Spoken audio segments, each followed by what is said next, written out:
We define autism in terms of two broad sets of behaviors. We got deficits in social communication, and then we have restricted interests and repetitive behaviors.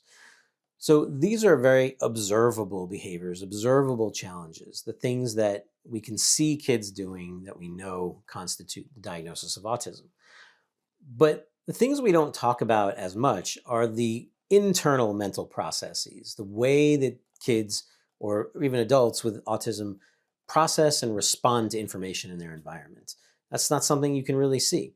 So in this video, we're going to go more in depth in terms of how the autistic mind works. And I say mind, not brain, because we're not talking about neural pathways here. We're just talking about how the autistic mind takes in information, processes that information, and does something with it. And how that's different from the neurotypical brain and what behaviors that can lead to.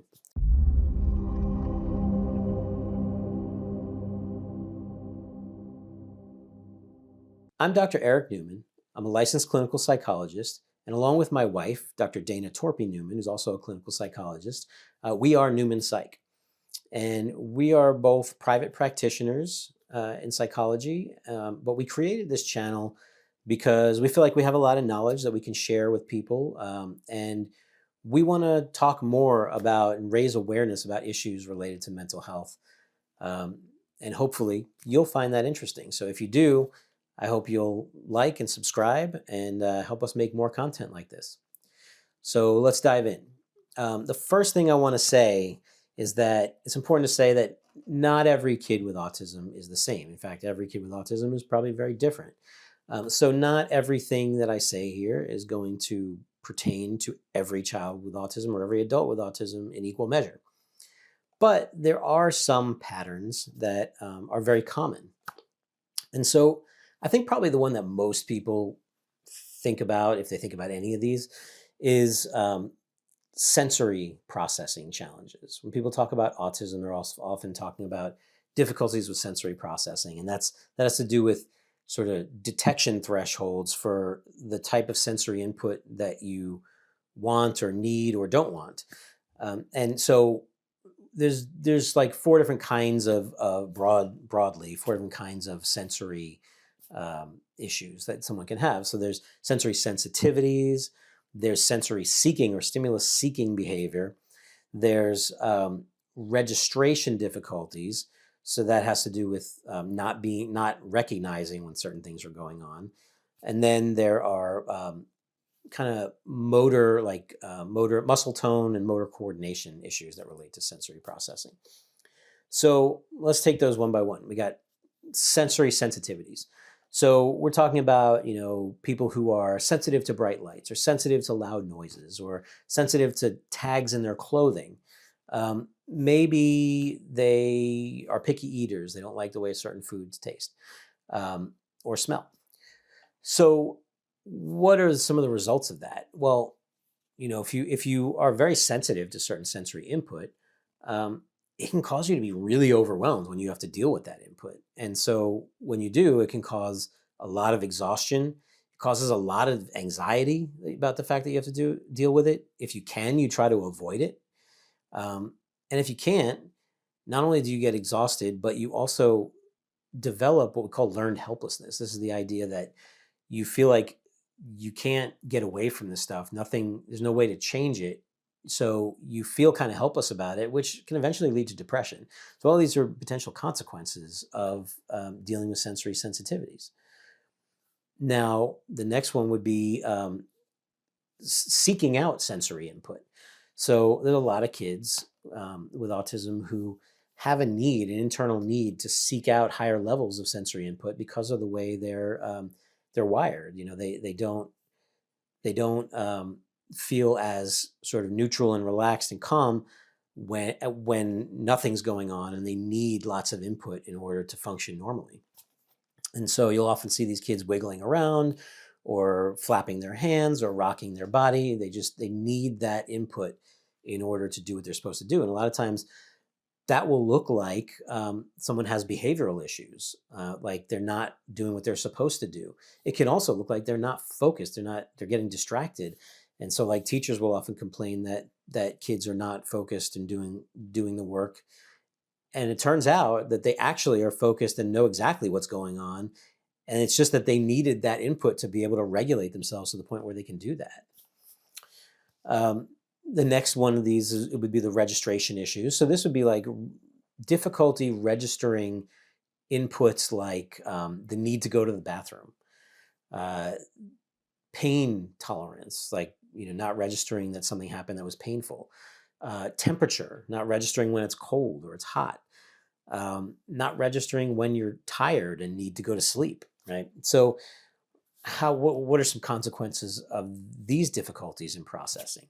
So if you're having trouble in these areas, you're probably going to have trouble developing some adaptive routines around them, right? Like, how will you develop effective toileting routines if you don't know when you have to go to the bathroom?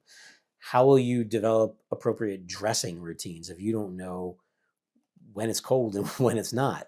Or how will you develop bedtime routines if you don't even know when you're tired, right? So all these routines that a lot of us take for granted, kids with autism have trouble kind of forming these routines. Now, of course, once they're in a routine, that's another issue, because then we'll talk about sort of adherence to routines. But in terms of forming them in the first place, you kind of need to be aware of certain things.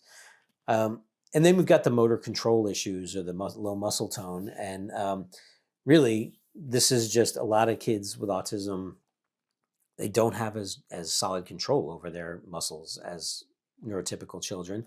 And this can result in difficulties just performing all kinds of tasks, whether it's tying your shoes or cutting something with scissors, or when you get into more social activities and you're trying to throw a ball and do athletic things, and you can't do those things as well as other kids your age, and maybe you feel bad about that, right? So that can cause anxiety and depression as well. But so those are the sensory processing issues that a lot of people probably do think about when they think about autism. But there are also some much less familiar, or things that we don't think about quite as much, that are ways that the autistic brain thinks, processes, and responds. So one of those is what we call perseveration. Now, perseveration, you probably heard the term perseverance, right? And that's a good thing. That's like that stick-to-itiveness. It's like, I have to do something and I'm just going to keep going until I get it done, and nothing's going to stop me. And that's a good thing, right? Perseveration is sort of the flip side of that coin, where it's like, okay, I have to, or I'm interested in this thing, I'm focused on it. Now I can't stop focusing on it. I just keep focusing on it. I keep talking about it. It's all I can think about. And I can't switch gears, right? And so that's something that the autistic mind often struggles with. And what can that look like? That can look like defiance, for sure, right? Like if a child is doing one thing and they keep doing it, and you're like, no, do this other thing. I need you to switch to this other thing now. And they're like, no, I can't. That can look like they're not doing what you expect them to do. But that's not actually true defiance. What that is difficulties perseverating on the thing that they want to do. And then that leads us into the next thing that is sort of a way the autistic mind works, and that has to do with inflexibility. So inflexibility can look like a lot of different things. One way that inflexibility manifests is difficulty shifting. So we said you perseverate on things, and you can't do something else because you keep thinking about that one thing. But also at the same time, you're inflexible. That means you're inflexible. So you can't shift when you're supposed to shift to another task.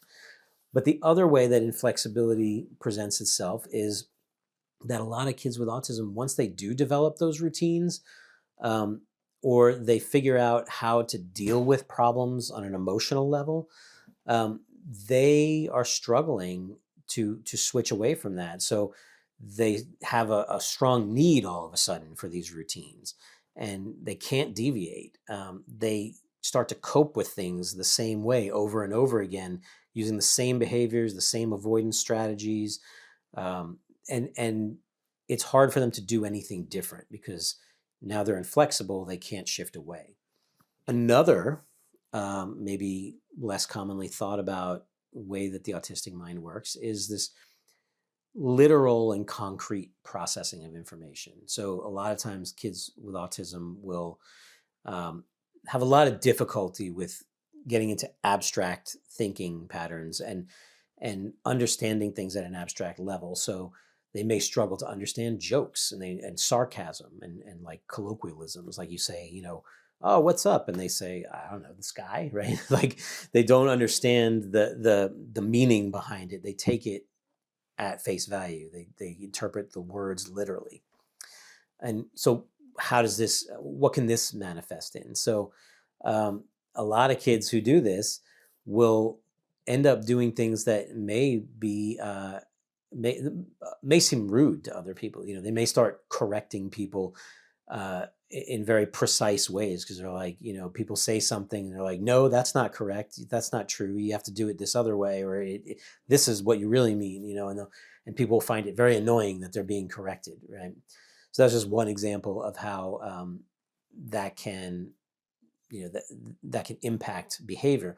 Also, if you're processing things literally, you might accept ideas that seem very naive to most people because you're not taking the broader context in. And the other thing that oftentimes when kids process information literally, then when they're learning, they need extremely explicit instructions on how they should do things, exactly what they should do. Because you might tell them things and you might think certain things are implied, but because you didn't say it exactly, they don't do it. So that, again, can look like kids are not following rules when really you just didn't spell out the rule enough. Okay, what's another one? So processing linearly versus simultaneously. So a lot of us, let's say neurotypical people, whatever that means, we have a tendency to process a lot of information simultaneously, which means there are so many different streams of information coming at us in the environment, right? And we're taking all that in, we're processing it in real time, and we're responding very quickly. So it seems like a very quick process. But kids with autism very frequently have trouble with that, processing lots of streams of information simultaneously. This kind of goes along with the sensory processing stuff, in that it quickly reaches a point of overload. And so what they need to do is really kind of pare it down, be almost like put blinders on and say, okay, I need to process this thing right now.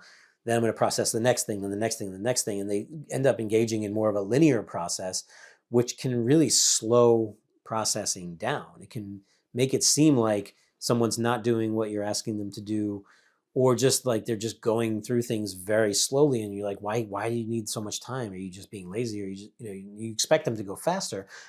But they can't unless you manage the environment so that they only need to focus on one thing at a time. So, okay, so then the last thing I think I'll talk about here is sort of context-specific thoughts. Really, what I mean here is like this local, you process information based on the specific situation you're in, rather than more globally sort of processing it within a more global context where, you might be considering a whole bunch of different factors as you think about what's going on right now. And what this means is a lot of times kids are learning a lesson in a specific situation, and then they have trouble applying that lesson to other situations with other people in other places at different times. So it seems like, why can't you do this thing? You knew how to do this over here, right? But actually, they learned it in that one context, and they're having trouble generalizing it or applying it to other contexts. Now, the flip side can also be true, where let's say when they're learning things on their own, a lot of times they have trouble generalizing. A lot of times when they're explicitly taught a rule or something that they have to know, the reverse can happen, where they overgeneralize that, where it's like, okay, now that I know this is the rule in every situation, and I can't deviate from that. And that gets to the inflexibility component that we talked about earlier.